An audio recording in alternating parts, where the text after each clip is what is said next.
وأعطي الكلمة الآن لمعالي السيد أرارات ميرزويان وزير خارجية جمهورية أرمينيا.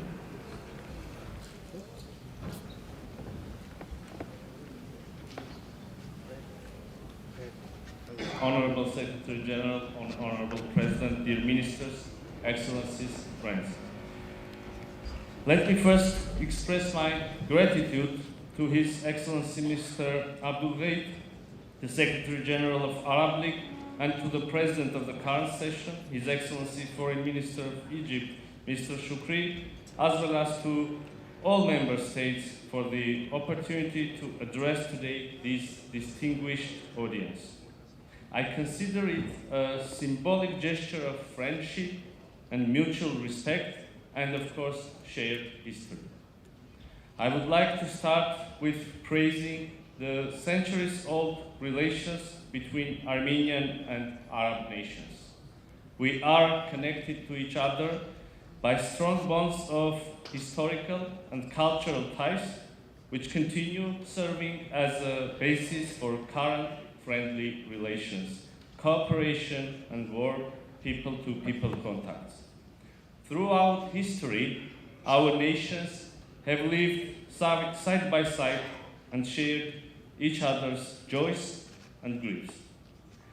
During the tragic events of the early 20th century, thousands of Armenians escaping the genocide committed by the Ottoman Empire in 1915 found a safe shelter in the Arab countries.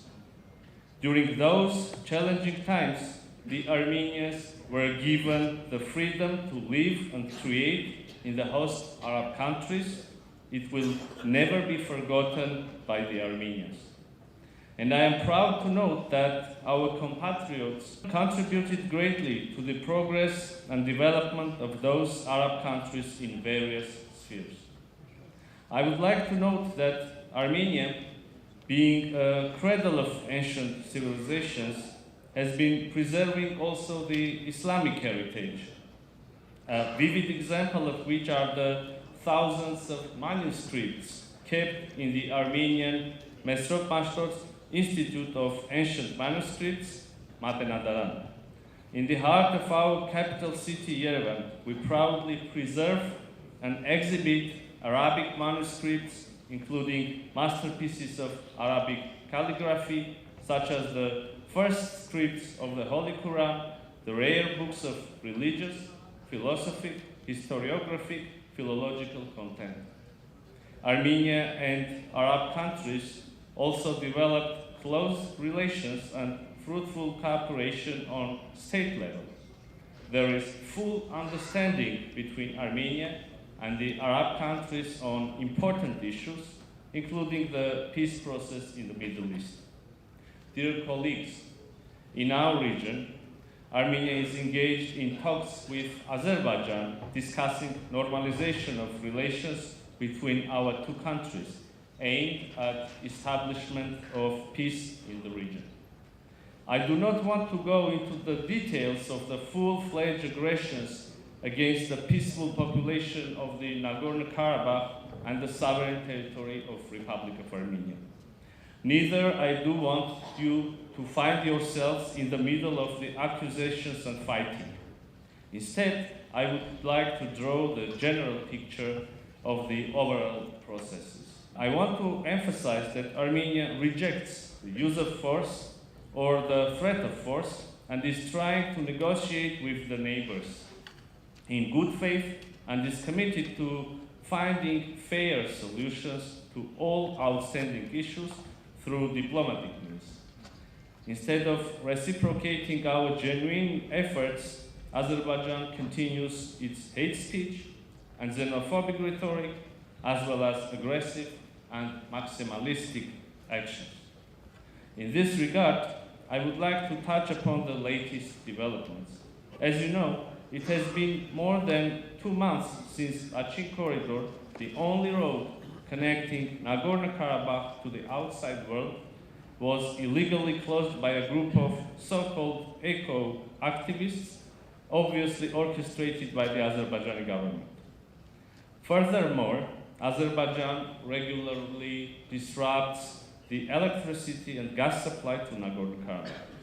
As a result, the Armenians of Nagorno-Karabakh are on the verge of a humanitarian catastrophe. Instead of engaging with local authorities in talks on the rights and security guarantees of the Armenians of Nagorno-Karabakh, the highest leadership of Azerbaijan calls on the people of Nagorno-Karabakh to leave their homes, aiming to deprive them of their homeland and realize its policy of ethnic cleansing. In the context of the blockade of Lachin corridor, I would like to underline that on 22nd February this year, the International Court of Justice issued a legally binding provisional measure against Azerbaijan. In the mentioned order, the court has found that there is an imminent risk of irreparable harm to Armenians' rights and ordered Azerbaijan to take all necessary measures to ensure unimpeded movement of persons, vehicles, and cargo along the Lachin corridor in both directions.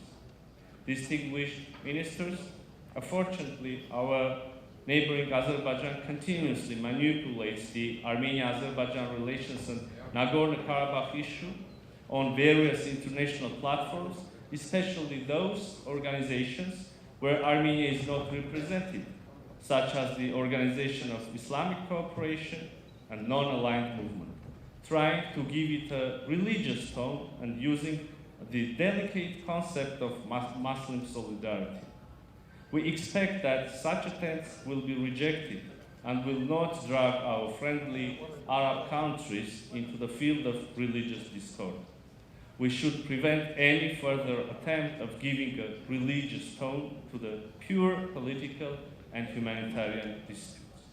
And once again, in this platform of the League of Arab States, I emphasize that Armenia attaches great importance to the relations with the Arab states and reiterate our readiness to broaden the prospects of our cooperation with all of you. I thank you.